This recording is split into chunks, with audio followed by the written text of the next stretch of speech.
Ese texto del Evangelio de Lucas que el diácono Eduardo acaba de proclamar es un texto muy querido, muy recordado.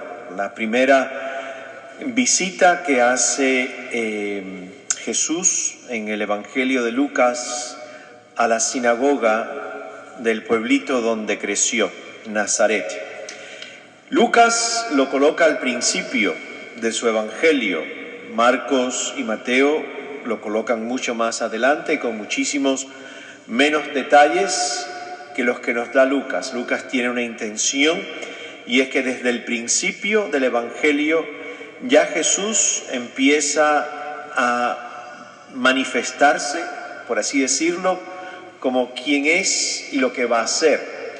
Nosotros escuchamos mucho la palabra Epifanía, lo hemos reducido al 6 de enero, fiesta de la Epifanía del Señor, los Reyes, pero los evangelios están llenos de momentos epifánicos de Jesús. El domingo pasado escuchábamos uno, que era las bodas de Caná, en el Evangelio de San Juan, donde Jesús empieza ya a dar señales, y Juan llama a ese milagro no milagro.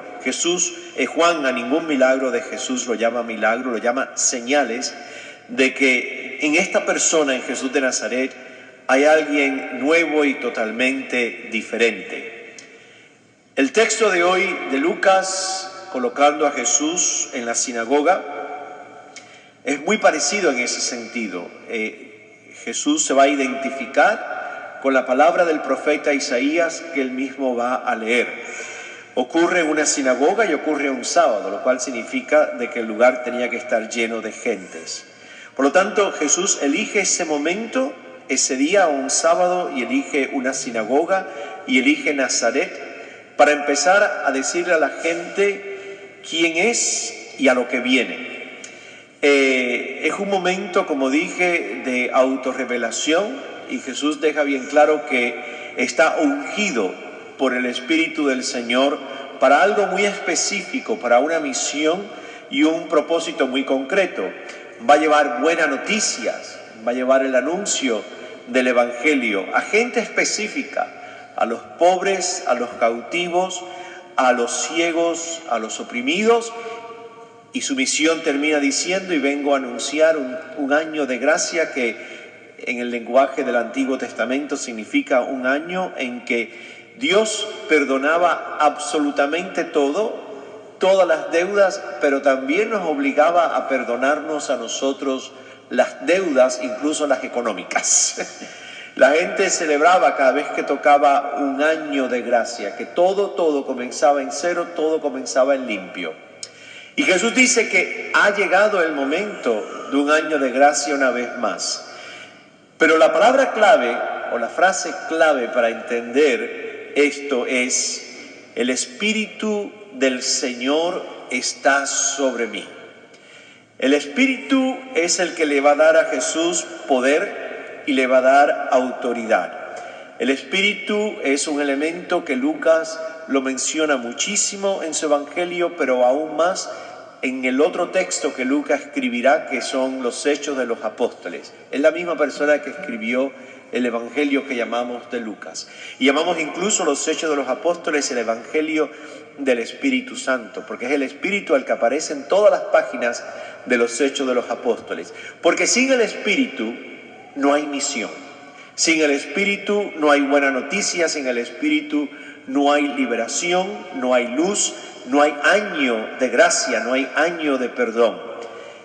Pero hay otra palabra muy importante que aparece al final del texto de Lucas en esta tarde, y es la palabra hoy. Así termina el texto del Evangelio que se proclamó hoy. Hoy se ha cumplido esto que ustedes escuchan, dice Jesús. Hoy se ha cumplido que la luz ha llegado a los ciegos, la buena noticia, gente que solamente escucha mala noticia, ha llegado la liberación a gente encadenada, y ha llegado el año del perdón de deudas absolutos. Hoy. Lucas repite mucho la palabra hoy en su Evangelio.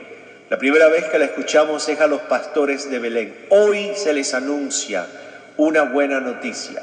Va a aparecer en la historia de Zaqueo. Hoy ha entrado la salvación a tu casa. Y lo vamos a escuchar en el Calvario, Jesús dirigiéndose al ladrón que lo ha reconocido como bueno y le dice: hoy estarás conmigo en el paraíso. Hoy, hoy, hoy. Se repite muchísimo en Lucas más que en cualquier otro evangelio. Hoy el Espíritu de Dios descansa sobre nosotros. Hoy, en este lugar y en este momento. Por lo tanto, ¿qué significa esto del hoy? Miren, nosotros somos personas que de verdad deseamos a Dios. Somos personas que buscamos a Dios, somos personas de oración. Aunque tengamos periodos de sequía y tengamos momentos difíciles, somos gente de oración. Deseamos, soñamos, planeamos.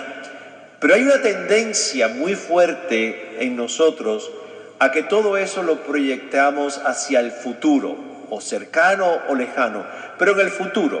Lo que deseo está en el futuro, lo que busco está en el futuro, lo que oro está en el futuro. Quiero algo, quiero ser alguien, quiero convertirme en alguien. Entonces tenemos esta frase tan clásica: cuando yo, y llenamos el renglón, ¿verdad? Entonces yo voy a hacer, cuando yo. Y todo eso es proyección ¿hacia dónde?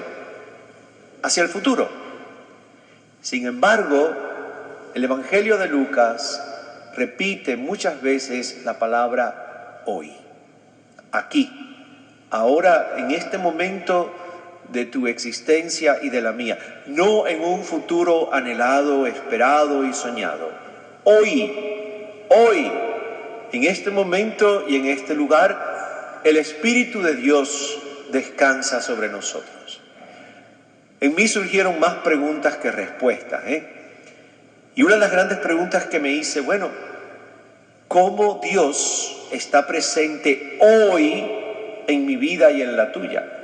No como estuvo ayer, no como yo quisiera que estuviese mañana, sino hoy, en mi realidad, en mis sufrimientos, en mis esperanzas, en mis alegrías, en mis limitaciones, en mis proyectos, en mis sueños.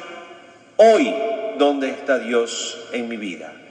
¿Qué es lo que Dios, o a qué es a lo que Dios te invita, y a ti y a mí, hoy en nuestras vidas? Y una pregunta que para mí fue crucial, y para ti también: ¿y a dónde nos envía Dios hoy? ¿Quién es la persona que tú y yo queremos ser y en quién queremos convertirnos hoy? No la persona que yo quiero ser en el futuro, sino hoy en mi vida. ¿Quién es la persona que yo quiero ser?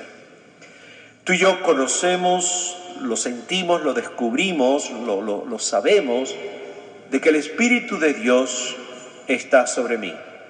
Y que por lo tanto, como ungidos del Espíritu por el Señor en bautismo, en confirmación, en la fe, en el amor, en la oración, en los sacramentos, ¿a dónde nos envía? Y la respuesta es muy sencilla. Nos envía exactamente a las mismas personas que envió a su Hijo. Nos envía a proclamar una palabra de esperanza a gente desesperada. Nos envía a consolar a gente que necesita consuelo. Nos envía a anunciar liberación a gente que está encadenada por lo que sea. Nos envía a anunciar un poco de esperanza a la gente desesperada. La pregunta principal es, por lo tanto, ¿cómo estamos haciendo hoy eso a lo que el Espíritu nos envía? ¿Qué forma le estamos dando? ¿Cómo estamos encarnando, por así decir, ese envío misionero del Espíritu de Dios en nuestras vidas?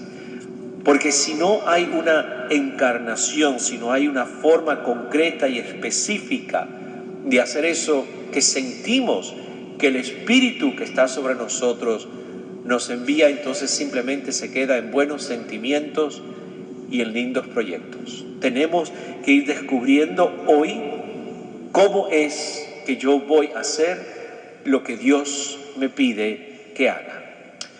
Yo le pido al Señor en esta mañana que nos dé la humildad de espíritu, la humildad del corazón, para dejar a Dios ser Dios y dejar que Dios nos vaya moldeando que Dios haga con nosotros lo que Dios quiere, que nos envíe a donde nos quiera enviar, que Dios haga por nosotros lo que Dios quiera hacer por nosotros, que nos siga enviando a este mundo que lo único que escucha parece que es mala noticia, división, miedo y desencanto, y que el Señor de alguna forma sople ese aliento, el Espíritu, la palabra literalmente lo que significa es aliento sobre nosotros para poder hacerlo.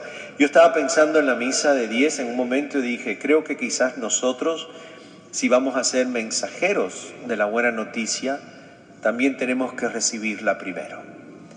Quizás nosotros somos los primeros que necesitamos convencernos de que el Espíritu de Dios está sobre nosotros. La buena noticia del Evangelio es que por muy caótica que estén las situaciones colectivas o personales, Dios no nos ha abandonado. La buena noticia del Evangelio de Jesús es que, al contrario, más que nunca, es que Dios ha entrado en nuestra historia en su persona. Recuerden el nombre de Jesús, el Emmanuel, Dios con nosotros. Y esa es la buena noticia. En mitad de nuestro dolor y en mitad de nuestras inseguridades y preguntas, la buena noticia que Jesús anuncia en la sinagoga de Nazaret y anuncia esta tarde aquí es que Dios Padre no nos ha abandonado. Tú y yo tenemos que creer esa noticia. Si eso no nos lo metemos en los huesos, si no nos lo clavamos en el corazón, entonces no vamos a poder ser gente ni de luz, ni de esperanza, ni de buena noticia para nadie, porque no nos las hemos creído nosotros mismos. Por lo tanto, mi oración es muy sencilla por ti y por mí, de que tengamos esa humildad que permite a Dios actuar en nuestras vidas.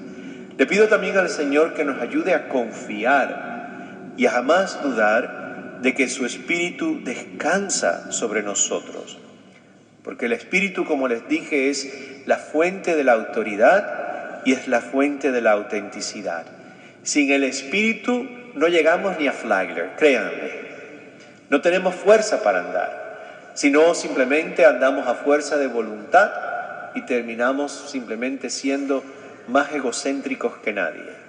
El Espíritu nos anima a recordarnos que necesitamos de ese aliento de Dios para poder hacer lo que Dios nos pida que hagamos.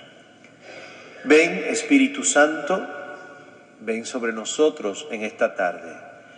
Envíanos, haznos humildes y ayúdanos, Espíritu de Dios, a crecer en la confianza de que tú no nos has abandonado. Amén.